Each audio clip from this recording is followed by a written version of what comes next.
A senzala vazia, o pacto das 8 crianças sementes. A sentença.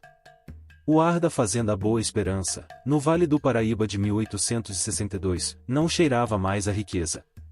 Cheirava a café velho, a terra esgotada e, pior, a desespero camuflado. O sol, antes cúmplice do ouro verde, agora apenas castigava. A prosperidade do coronel Felício havia derretido como cera sob a proibição de novos braços da África.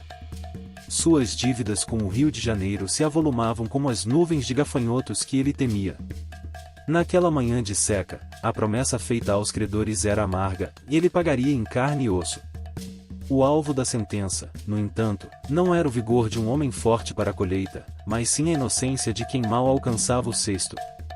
Na senzala, um galpão úmido de taipa e poucas frestas, o silêncio era uma prece não respondida. Ali, Mãe Maria, com seus 50 anos e a sabedoria das matas de Angola costurada na pele, era o único fio que segurava a comunidade. Ela era a curandeira, a parteira, a memória viva de onde eles vieram. E ela sentia o cheiro da tragédia antes que ela chegasse. Se você se interessa por história do Brasil, luta por liberdade e narrativas de resiliência negra, deixe seu like e inscreva-se no canal para mais histórias. Qual foi o momento mais emocionante desta saga? Comente abaixo. Seu neto, Zito, de 10 anos, era o oposto do seu apelido e não era diminuto, mas um rapaz de ombros largos para a idade e olhos que viam o que os adultos tentavam ignorar. Ele estava sentado no chão batido, afiando um pedaço de bambu, um brinquedo, mas também um disfarce para sua mente sempre atenta. Ao lado dele, seus irmãos mais novos, Nalo, 8, e Quito, 5, brincavam com sementes secas. Eles não sabiam que aquelas seriam as últimas brincadeiras de sua infância. A quebra do silêncio veio com o ruído de botas batendo no terreiro e a voz esganiçada do capataz Juvenal. Atenção! Atenção, cativeiro! Reúnam-se! O coronel tem ordens a dar. O coração de Maria, acostumado a bater no ritmo do tambor de luto, pulou para a garganta. Ela apertou a mão de Zito, um sinal de que ele deveria se manter quieto e observar. Os escravizados, sujos da lida da véspera, se arrastaram para fora, formando um semicírculo hesitante.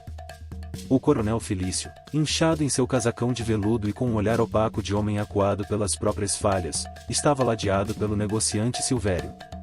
Silvério, um homem magro e sorridente, era o tipo de verme que prosperava com o desespero alheio.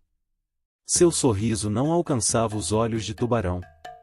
O coronel pigarreou, a voz rouca e firme, tentando projetar a autoridade que sua fazenda já não possuía. A fazenda Boa Esperança tem compromissos com a praça. Compromissos sérios que exigem sacrifício. Não há mais moleza.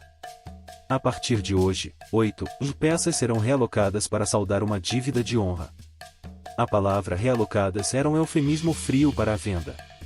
Um murmurinho de terror percorreu a multidão, rapidamente silenciado pelo chicote de Juvenal estalando no ar. Felício desembrulhou um papel úmido e começou a ler, não os nomes, mas os apelidos que ele usava para identificá-los: Zito, Nalo, Quito, Piedade, Juba, Tainá, Dito e a pequena Zefa. Mãe Maria cambaleou. 3 de seus netos. As sementes mais jovens da senzala. Nalo e Quito pararam de brincar. Quito, o menor, agarrou a saia de Maria, sem entender a catástrofe que o atingia. O coronel continuou, olhando por cima dos óculos para a figura de Maria. Esses 8 são sadios, com bom preço e serão levados na primeira luz do dia. Estão proibidas lamúrias ou resistência. Quem tentar? Seu olhar encontrou o de Maria, que agora estava de pé, imóvel, com as mãos fechadas em punho. Ela não precisou de um chicote para silenciar o coronel. A força de sua dor o fez hesitar. Silvério, o negociante, notou o drama. Sorriu para o coronel, um sorriso cúmplice e cruel. Excelentes peças, coronel. Excelente gado mirim. As plantações do Oeste Paulista pagam bem por esses anjos de café. Não se preocupe com o choro, ele para na primeira légua. O coronel, recuperando a compostura, finalizou a sentença e a ordem é definitiva. Mãos à obra. O transporte será amanhã. Zito, o neto de 10 anos, não chorou, nem se moveu. Mas, enquanto era conduzido de volta à senzala, seus olhos fixaram-se na figura do coronel. Naquele instante de ódio puro, a semente da rebeldia germinou. Ele sabia que a mãe Maria havia perdido a batalha da súplica, mas venceria a guerra da sobrevivência. O destino deles havia sido roubado, mas o pacto secreto estava prestes a ser traçado. A senzala, naquela noite, seria a cripta da inocência e o berço de uma promessa perigosa. Se você se interessa por história do Brasil, luta por liberdade e narrativas de resiliência negra, deixe seu like e inscreva-se no canal para mais histórias. Qual foi o momento mais emocionante desta saga? Comente abaixo. A última noite. O silêncio na senzala não era paz, era uma compressão. A escuridão, que antes oferecia refúgio dos capatazes, agora funcionava como uma câmara de eco para o luto. Mãe Maria não chorava, pois suas lágrimas haviam secado há décadas, consumidas por perdas anteriores, por rios de dor que fluíam desde os porões do navio negreiro. Seu rosto era uma máscara de pedra e sua alma, um tambor rachado que batia o ritmo da desolação. Ela estava sentada sobre a esteira de palha, no canto mais escuro, observando as silhuetas dos 8 jovens que seriam levados ao amanhecer. Zito, Nalo e Quito dormiam próximos a ela, corpos miúdos amontoados em busca de um calor que não duraria. Os outros 5, ó Piedade, Juba, Tainá, Dito e Zefa, estavam espalhados pelo vasto galpão, cada pai e mãe, ou parente, tentando extrair as últimas horas de proximidade. O ar pesado cheirava medo, a corpos suados e a fumaça de um pequeno fogo que ardia no centro, insuficiente para afastar o frio da morte iminente. Mãe Maria, a curandeira, estava falhando em seu ofício mais vital, curar a si mesma. Em seu peito, revivia a promessa. Há 4 anos, em uma noite de chuva e febre, a mãe de Zito, sua filha, havia morrido de mal de parto sem ter o que parir, era como Maria definia a exaustão da escravidão. Ela segurava a mão fria da filha, enquanto esta lhe sussurrava o derradeiro pedido, e Maria, e eles, e meus pequenos, e não os separe. Maria havia jurado, usando as palavras sagradas de seu povo. E agora, o coronel Felício a obrigava a quebrar o juramento. A culpa a rasgava de dentro para fora. Ela se levantou com a lentidão de quem carrega o peso de todos os seus antepassados. Ninguém a impediu. A dor de Maria era um território sagrado. Ela se dirigiu ao pequeno monte de terra que funcionava como seu altar particular. Ali, em um pequeno pote de barro que havia trazido escondido no cabelo da África, ela guardava seus tesouros, pequenos pedaços de ferro enferrujado, penas de pássaros pretos, e 8 sementes secas de dendê. Cada semente era um símbolo de resistência, de vida, de um retorno. Eram heranças da terra que Felício nunca poderia roubar. Maria pegou as sementes e o axé, pequenos saquinhos de tecido cru, contendo ervas de proteção e terra da senzala, e começou a trabalhar, movida por uma determinação fria. A preparação era um ritual silencioso. Ela falava baixinho em quimbundo, a língua que a ligava à sua terra, ao seu tempo livre. Nalo, para que teu caminho seja leve, mesmo nas pedras. Quito, para que teu espírito nunca esqueça o som dos nossos tambores. Zito, para que tua visão seja mais longa que a cerca do coronel. Enquanto costurava o tecido ao redor do amuleto, ela sentiu um movimento. Zito estava de pé, à sua frente. Seus olhos não estavam em pânico, mas em uma observação grave e madura. Avó, Zito sussurrou, a voz surpreendentemente firme para um garoto de 10 anos. O coronel vai nos vender para longe. Maria parou o trabalho e olhou para o neto. Ela não mentiu. Sim, meu filho. Ele vai tentar quebrar o nosso sangue em 8 pedaços. E o que a senhora faz com essas sementes? Ele perguntou, apontando para o embrulho. Elas são o teu caminho. São a prova de que teu destino é teu, não dele.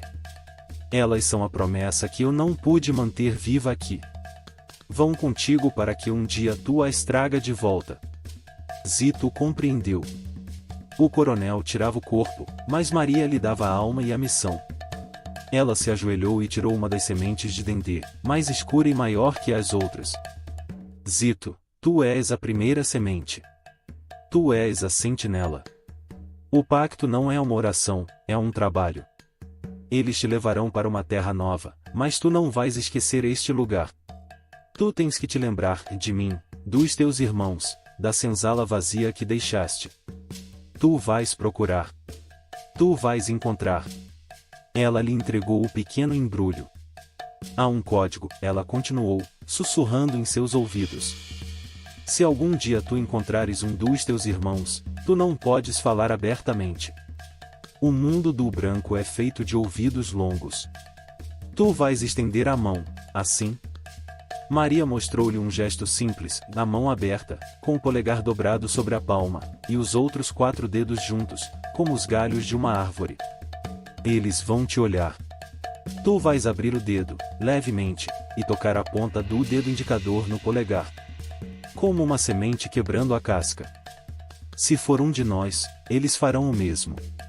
Se não for, não saberão o que fizeste. Zito praticou o gesto, sua testa franzida em concentração. Ele sentia o peso da missão se assentando em seus jovens ombros. E se eu não encontrar nenhum deles? Zito perguntou, a única vez que sua voz vacilou. Maria segurou seu rosto entre as mãos. Tu tens a semente mais forte. O pacto é teu. Mesmo que nunca os encontres, tu terás feito a tua parte, e eles terão feito a deles, e sobreviver. Tu vais me prometer uma coisa, Zito, que a tua liberdade não será apenas para ti. Zito olhou nos olhos dela, os olhos cheios de séculos de dor. Eu prometo. Eu vou procurar as sementes. O resto da noite foi gasto nesse ritual silencioso. Maria foi a cada uma das 7 outras crianças em Piedade, Juba, Tainá, Dito, Nalo, Quito e Zéfan e lhes entregou o axé e o código. Nenhuma era velha o suficiente para compreender totalmente o pacto, mas todas sentiram a urgência da avó e memorizaram o gesto, como se fosse um jogo vitalício. Quito, o menor, sorriu ao receber o embrulho, pensando que era um presente para a viagem. Ao retornar ao seu canto, Maria deitou-se, exausta, sentindo uma paz estranha. Ela havia perdido os corpos, mas havia salvo a memória. As crianças seriam levadas, mas levariam consigo uma conexão invisível, uma missão que ia contra a vontade do coronel. A separação física seria o fertilizante para o crescimento de uma rebeldia muito mais perigosa para Felício do que qualquer fuga isolada. No terreiro da senzala, o capataz Juvenal já acendia as tochas, preparando o chão para o horror do amanhecer. Ele ouviu o silêncio e pensou, os negros desistiram. Mal sabia ele que o silêncio era o som da promessa, o primeiro canto da resistência que começava a ser escrito com a tinta escura do dendê e a esperança de uma avó que se recusava a deixar seus netos partirem sozinhos. O sol estava a horas de nascer, mas a senzala vazia já estava sendo construída na alma de Mãe Maria, e o futuro da fazenda Boa Esperança estava sendo determinado por um pacto secreto de 8 sementes e um garoto de 10 anos. Se você se interessa por história do Brasil, luta por liberdade e narrativas de resiliência negra, deixe seu like e inscreva-se no canal para mais histórias. Qual foi o momento mais emocionante desta saga? Comente abaixo. O pregão. A manhã acendeu com um calor úmido e pesado, típico do Vale do Paraíba em pleno auge do verão. O terreiro da fazenda Boa Esperança havia sido varrido e umedecido com água, numa tentativa vã de disfarçar a poeira e dar um aspecto de limpeza para a transação. O cheiro de café torrado, que deveria ser um símbolo de riqueza, era eclipsado pelo odor metálico da tensão e da cera forte usada para dar brilho forçado à pele dos escravizados. As 8 crianças, vestidas com suas melhores roupas esfarrapadas, pareciam pequenas e deslocadas, alinhadas de frente para a casa grande como se fossem estatuetas macabras. Mãe Maria estava entre o grupo de escravizados que, sob a vigilância cerrada do capataz Juvenal e de outros 2 homens armados, formavam uma parede viva de testemunhas silenciosas.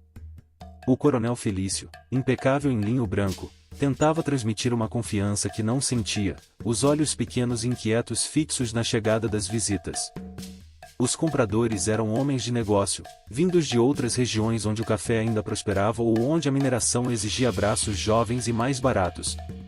Eles não viam crianças, viam mão de obra futura, ativos de capital, sementes de lucro. A crueldade do sistema estava exposta ali, a vida humana era mercadoria negociável, avaliada em arrobas de café ou barras de ouro. O negociante Silvério, o intermediário, era a própria personificação da frieza.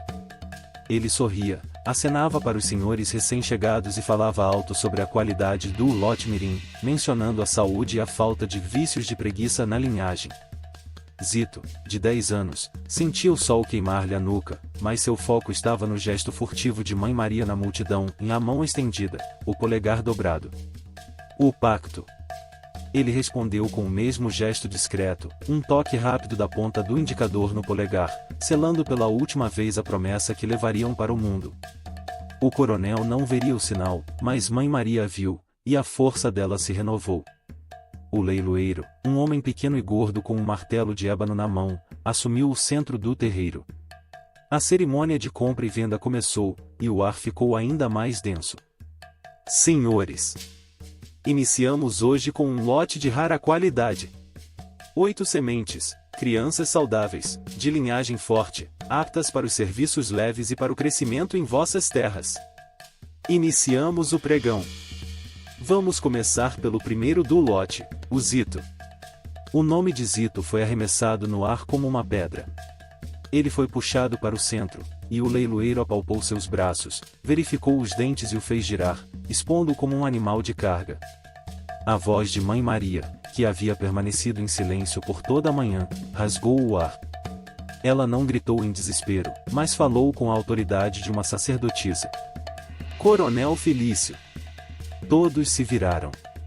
Maria avançou 2 passos, rompendo a linha de escravizados. Juvenal a ameaçou com o chicote, mas ela o ignorou. Seus olhos estavam fixos nos de Felício. Coronel, o senhor jura por seu Deus que não tem mais dignidade que seu bolso? O senhor prometeu à minha filha, no leito de morte dela, que não separaria estas crianças. Elas são o único que me resta da África, e o senhor sabe o peso desta promessa. Felício, pego de surpresa pelo apelo público à sua honra e à sua religiosidade, sentiu o rosto esquentar. Ele odiava aquela mulher, sua força e memória eram um constante lembrete de sua própria fraqueza moral. Juvenal. Retire essa velha. Imediatamente. Isso não é hora para crendices. Felício gritou, sua voz falhando. Mãe Maria, antes de ser agarrada pelos braços, sussurrou alto o bastante para que Zito ouvisse e para que a memória ficasse gravada na mente dos outros. Eles são sementes, coronel. Se o senhor os espalha na dor, a colheita será de espinhos. Ela foi arrastada para longe, mas o pregão havia sido manchado. Os compradores olhavam para Felício com desprezo ou diversão. A venda, contudo, prosseguiu. Zito foi arrematado por um fazendeiro do Oeste Paulista, um homem de semblante duro, que via nele potencial para o serviço doméstico e como futuro capataz. Nalo e Quito, vendidos em par para uma propriedade menor, que precisava de mãos pequenas para colher nas entrelinhas do café. Cada lance era uma batida do martelo que ecoava como um tiro no coração dos que assistiam. A pequena Zefa, de apenas 4 anos, foi a penúltima a ser vendida. Ela chorou, esticando os bracinhos para a avó que já estava presa novamente na linha de observadores. Seu comprador era uma senhora urbana, que a queria como dama de companhia para a filha. O lote estava liquidado. O dinheiro, entregue a Felício por Silvério. A dívida, paga.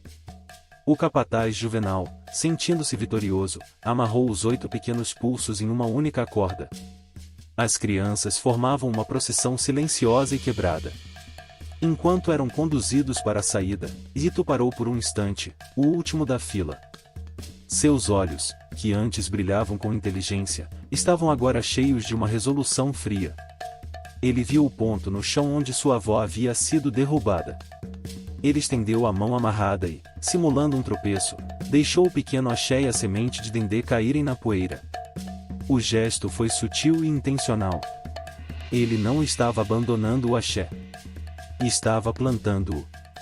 Estava plantando a primeira das 8 sementes no solo da Boa Esperança.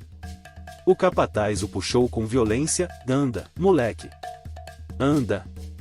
O seu senhor tem pressa! Zito continuou a andar, mas ao sair do terreiro e olhar para a senzala, ele viu que ela já estava vazia. Não apenas porque ele e seus irmãos se foram, mas porque a esperança da comunidade havia sido drenada pela crueldade do comércio. O último a ser vendido, Dito, olhou para trás, confuso. Ele viu Zito à frente e a senzala se tornando uma mancha de barro no horizonte. Ele não tinha a força de Zito, mas ele tinha o código. Ele levou a mão ao peito e fez o gesto, o polegar se movendo para tocar o indicador, um lembrete silencioso do pacto com Mãe Maria. A separação estava consumada. O coronel Felício havia pago suas dívidas, mas acabará de criar uma nova e muito mais perigosa, a dívida da rebelião e do destino com o povo que ele pensou ter dominado. As crianças se foram, mas o pacto das 8 sementes já viajava com elas, em diferentes direções, esperando o dia da colheita. Se você se interessa por história do Brasil, luta por liberdade e narrativas de resiliência negra, deixe seu like e inscreva-se no canal para mais histórias.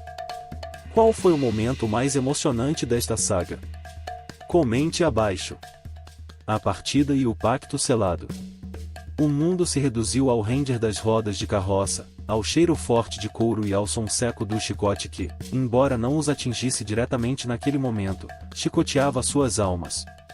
As 8 crianças, amarradas pelo pulso, eram agora fardos silenciosos distribuídos em 2 carroças que seguiam em direções opostas, 4 para o leste, rumo ao Porto e ao Vale do Paraíba Fluminense, e 4 para o oeste, em direção às terras novas de Minas e São Paulo.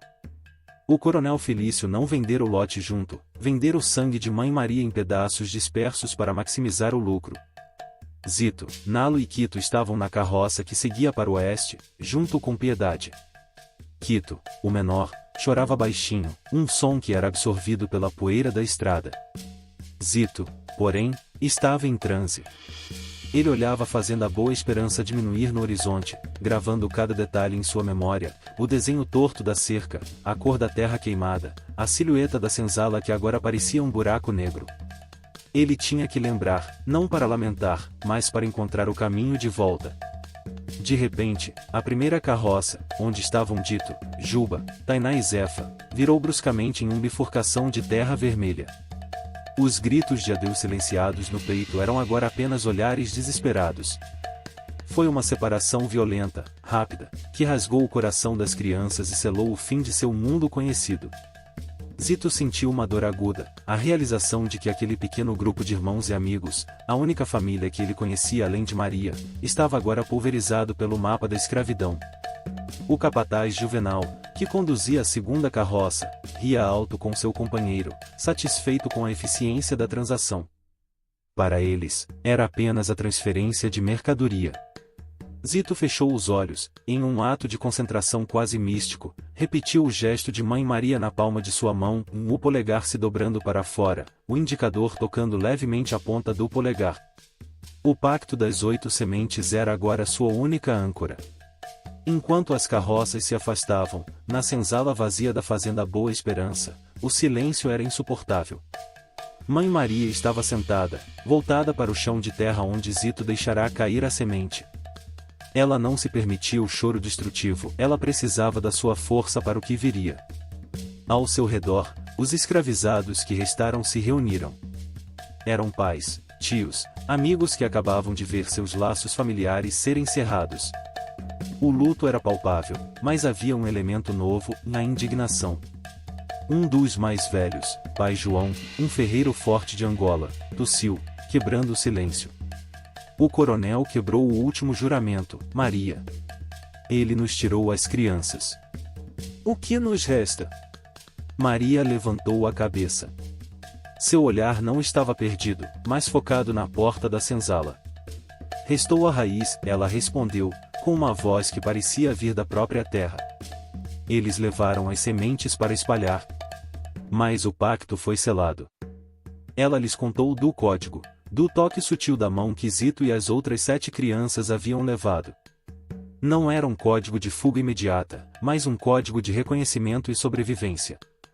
Ela explicou que a missão agora era dupla. Sobreviver, eles não podiam morrer na fazenda. Precisavam de força para a segunda parte do pacto. Preparar a fuga, a senzala vazia não seria uma cova. Seria o ponto de partida.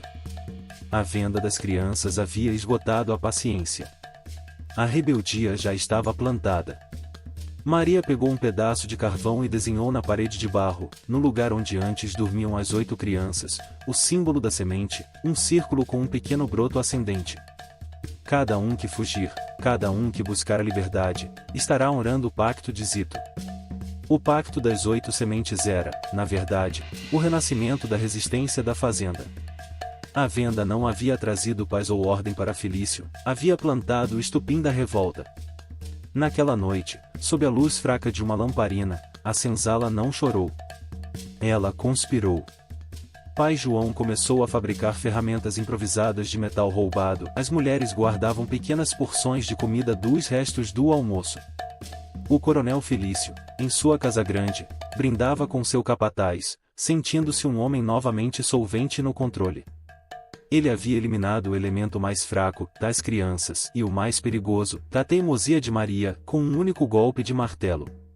Ele acreditava que o silêncio da senzala era a prova de seu domínio. Mas no silêncio, a semente de dendê que Zito deixará cair já estava sendo coberta pela terra. Naquela noite, a senzala vazia não estava apenas vazia de crianças, estava cheia de um propósito perigoso. A liberdade não seria mais um sonho, seria uma missão de reencontro. Zito levava o primeiro mapa em sua cabeça e o código em suas mãos, e Mãe Maria segurava a raiz da revolta em seu coração. O caminho das 8 sementes se dividia, mas a promessa se unia. Se você se interessa por história do Brasil, luta por liberdade e narrativas de resiliência negra, deixe seu like e inscreva-se no canal para mais histórias. Qual foi o momento mais emocionante desta saga? Comente abaixo. A senzala vazia e a colheita. Os meses que se seguiram à venda das 8 crianças foram marcados por um silêncio traiçoeiro na fazenda Boa Esperança. O coronel Felício desfrutava da ilusão de ordem. As dívidas estavam quitadas, a moleza da senzala parecia ter sumido, e o café estava sendo colhido. Ele, na opulência da casa grande, estava cego pela arrogância.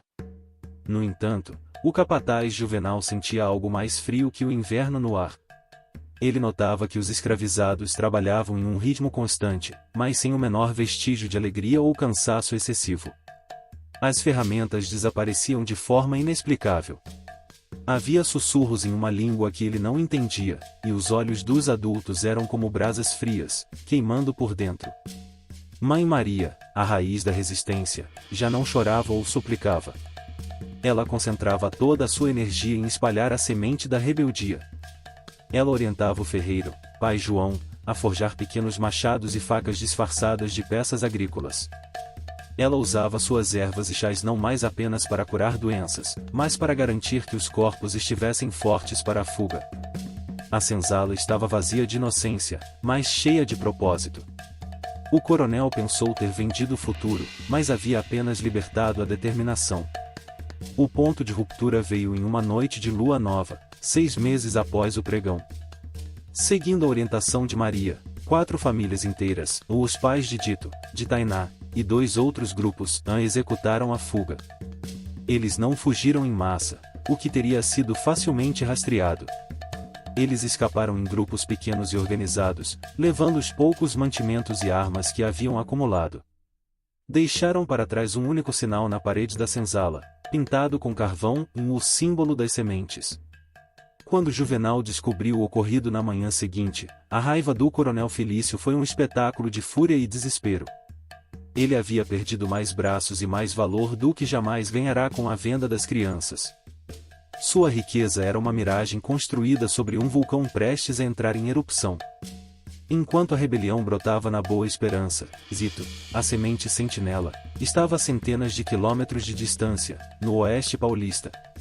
Ele havia sido comprado pelo rico Sr. Tavares, que o utilizava como copeiro. Era um trabalho menos pesado que a lavoura, mas a vigilância era constante. Zito não se esqueceu da promessa. Ele carregava consigo a semente de dendê, costurada no forro de sua roupa, e praticava o código das mãos todos os dias. Ele observava todos os rostos negros que passavam, procurando um olhar que entendesse o seu. Um ano após a venda, Zito estava no mercado de Campinas, acompanhando a família Tavares.